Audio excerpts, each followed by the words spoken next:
है। ये तरीका अगर तुमने फॉलो कर लिया बेटा जी, इस तरीके से अगर तुमने अपनी एनसीईआरटी पढ़ ली, नीट में तुम्हारा सिलेक्शन पक्का है। I am guaranteeing you this, selection तुम्हारा पक्का है। This book is the key to, चाहे आप कहें बायोलॉजी में 360 में से 360, या फिर आप बोले नीट में 680 plus 700 plus, this is the only book that you need. बेटा जी ये सिर्फ एक बुक नहीं है, ये चाबी है आपके सपनों की। लेकिन बहुत ही दुख की बात है कि बहुत सारे बच्चों को इस चाबी को सही से इस्तेमाल करना नहीं आता है, और वही मैं आज आपको इस वीडियो में बताने वाली हूँ। Hello everyone, my name is Nishu Sehgal, और आज की वीडियो में मैं आप सबको बताने वाली हूँ इस चाबी को सही से इस्तेमाल करने का तरीका। Yes, the best way to read your NCERT. बेटा किसी भी चीज को ना 100% यूज करने के लिए आपको उसकी इंपॉर्टेंस, उसका महत्व पता होना बहुत जरूरी है। आप में से जितनों के भी मन में ये डाउट्स है, ये मिथ्स हैं कि आपका नीट का पेपर आउट ऑफ सिलेबस आता है, एनसीईआरटी से बाहर आता है, ये सब बकवास है। पूरा का पूरा नीट का पेपर आपकी इसी एनसीईआरटी बुक से बनता है। सारा का सारा पेपर नीट का जो होता है वो एनसीईआरटी बेस्ड होता है। अब मैं तुम लोगों को बोलूं कि ये तुम्हारे पास एक बुक है, तुम्हारा पूरा पेपर इसी बुक से आएगा, तुम लोग क्या करोगे? इसी पूरी की पूरी बुक को चाट जाओगे, रट जाओगे। लेकिन फिर भी हर बच्चा बायोलॉजी में 360 में से 360 स्कोर नहीं कर पाता है। क्यों? क्योंकि बहुत सारे बच्चों को इस एनसीईआरटी को पढ़ने का सही तरीका ही नहीं आता है। This NCERT is not a story book कि इसको पढ़ा, पैराग्राफ्स अच्छे लगे, जो लाइन हमें इंपॉर्टेंट लगी अपने हिसाब से उसे अंडरलाइन कर दिया। नहीं, इस बुक की हर लाइन इंपॉर्टेंट है और इस बुक की हर लाइन से सवाल बनता है। तो आज मैं आपको बताने वाली हूं कि अपनी एनसीईआरटी की एक एक लाइन आप कैसे याद रख सकते हो। सबसे पहले तो आप सबको क्लास 11th और क्लास 12th की अपडेटेड एनसीईआरटी लेनी है, और 1 साल पुराना वर्जन भी आप लोगों के पास होना चाहिए। मतलब कि अगर आप सबके पास 2024 की अपडेटेड एनसीईआरटी है तो आपको एक वर्जन पुराना 2023 वाली एनसीईआरटी भी जरूर लेनी है। क्यों? क्योंकि बेटा 2024 में ये देखा गया था कि नीट के पेपर में कुछ सवाल, 2 से 3 सवाल आपकी पुरानी एनसीईआरटी से भी आए थे। तो कुछ पर्टिकुलर टॉपिक्स आपको अपनी पुरानी एनसीईआरटी से भी करने हैं, ठीक है।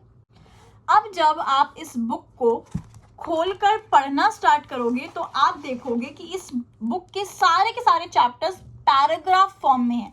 बेटा पैराग्राफ को पढ़ना तो आसान लगता है, लेकिन पैराग्राफ की एक एक लाइन को याद रखना बहुत मुश्किल है। तो अगर आपको अपनी बायोलॉजी की एनसीईआरटी को पढ़ना है, याद रखना है, तो सबसे पहले आपको अपनी एनसीईआरटी को नोट्स के फॉर्म में कन्वर्ट करना पड़ेगा। अब एक बच्चे के लिए यहाँ पे दिक्कत आ जाती है, और वो दिक्कत क्या होती है कि एक बच्चा जो नीट का पेपर देने की तैयारी पहली बार कर रहा है, उसे ये नहीं पता होता है कि एनसीईआरटी की किस लाइन से किस टाइप का क्वेश्चन फ्रेम होता है। तो यहाँ पर आपके टीचर्स बहुत इंपॉर्टेंट रोल प्ले करते हैं। आपको कोई ऐसा टीचर अपनी जर्नी में चूज करना है जो आपके सामने क्लास में लाइव नोट्स बनाए, एनसीईआरटी की हर एक लाइन से नोट्स बनाए।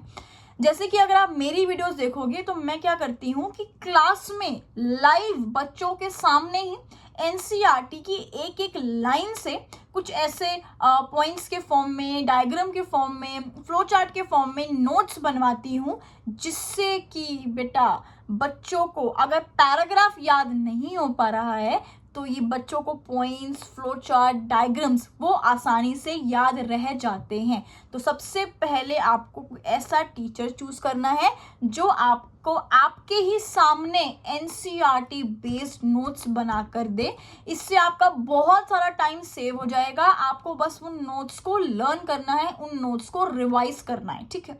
यहाँ तक अगर आपने कर लिया तो मान लो आपके नीट के पेपर में 100 सवाल आने हैं, तो उन 100 में से 97 98 क्वेश्चंस तो आप इस तरीके से सॉल्व कर सकते हो। लेकिन वो जो 2 से 3 सवाल होते हैं बेटा, वही एक टॉपर को बाकी भीड़ से अलग करते हैं।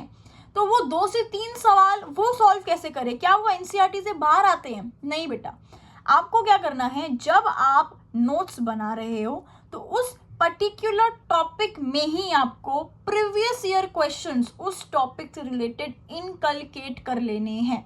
जैसे कि अगर आप मुझसे पढ़ते हो, मेरी वीडियोस देखोगे, तो मैं कभी कभी कुछ टॉपिक्स में एनसीईआरटी से थोड़ा एक्स्ट्रा पढ़ाती हूँ। वो क्या है बेटा?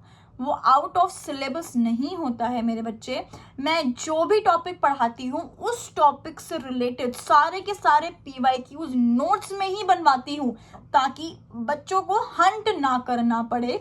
और ऐसे ही बनते हैं आपके बेस्ट नोट्स जो एनसीईआरटी बेस्ड होते हैं, और ऐसे ही नोट्स आपको वो 2 से 3 सवालों को सॉल्व करवाने में भी मदद करते हैं। इसीलिए मैं हमेशा कहती हूँ कि एक स्टूडेंट का क्या रूट होना चाहिए। सबसे पहले वो अपनी टीचर के साथ क्लास लगाए, क्लास के दौरान ही अपने हाथों से नोट्स बनाए, उन नोट्स को रिवाइज करे, और रिवाइज करने के बाद में अपनी एनसीईआरटी को खोले। बेटा, अगर आप सबसे पहले बिना नोट्स के इस बुक को पढ़ना शुरू कर दोगे ना, आप इस बुक का 100% यूज नहीं कर पाओगे। इसलिए थोड़ा तरीका अपना चेंज करके देखो, इस रूट को फॉलो करके देखो, आपको एनसीईआरटी की एक एक लाइन जरूर से याद रहने वाली है। अच्छा, अब ये तो भाई बात हो गई कि जब आप पहली बार अपनी एनसीईआरटी पढ़ोगे, लेकिन अपनी पूरी नीट की जर्नी में एक बच्चा इस बुक को बहुत बार पढ़ता है, 5 से 6 बार। तो जब आप दूसरी बार, तीसरी बार, चौथी बार इस बुक को पढ़ोगे, तब आपको क्या करना है? तब आपको बेटा जोन सी भी आप लाइन पढ़ रहे हो, उस लाइन में से अपनी बुद्धि के हिसाब से, अपनी दिमाग के हिसाब से उस पार्ट को अंडरलाइन करना है, हाईलाइट करना है, फ्रॉम विच यू थिंक कि a question can be framed. For example मैं आपको दिखाती हूँ, ये आपका एनिमल किंगडम में से फाइलम मोलस्का का पार्ट है। इसमें एक लाइन है that phylum Mollusca has a file like rasping organ called radula. तो इस लाइन से क्या क्वेश्चन बन सकता है? That name the file like organ of Mollusca.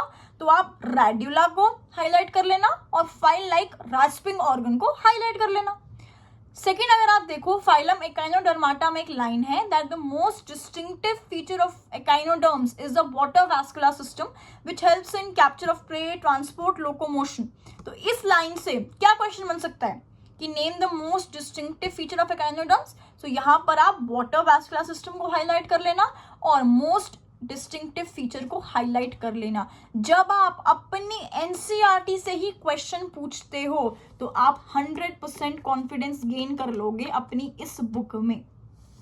तीसरी चीज और आखिरी चीज जो आपको करनी है, लेकिन बहुत सारे बच्चे ये गलती करते हैं ये चीज ना कर, वो क्या करते हैं, बस चैप्टर पढ़ते हैं, टेक्स्ट पढ़ते हैं, समरी को स्किप कर देते हैं। ऐसा आपको बिल्कुल नहीं करना है। बहुत बार कुछ क्वेश्चंस, कुछ ऐसे टर्म्स जो समरी में दिए हुए हैं आपकी, वहां से डायरेक्ट क्वेश्चन आ जाता है, तो आपको हर चैप्टर की समरी भी साथ साथ में पढ़नी है। ये तरीका अगर तुमने फॉलो कर लिया बेटा जी, इस तरीके से अगर तुमने अपनी एनसीईआरटी पढ़ ली, नीट में तुम्हारा सिलेक्शन पक्का है। I am guaranteeing you this, selection तुम्हारा पक्का है।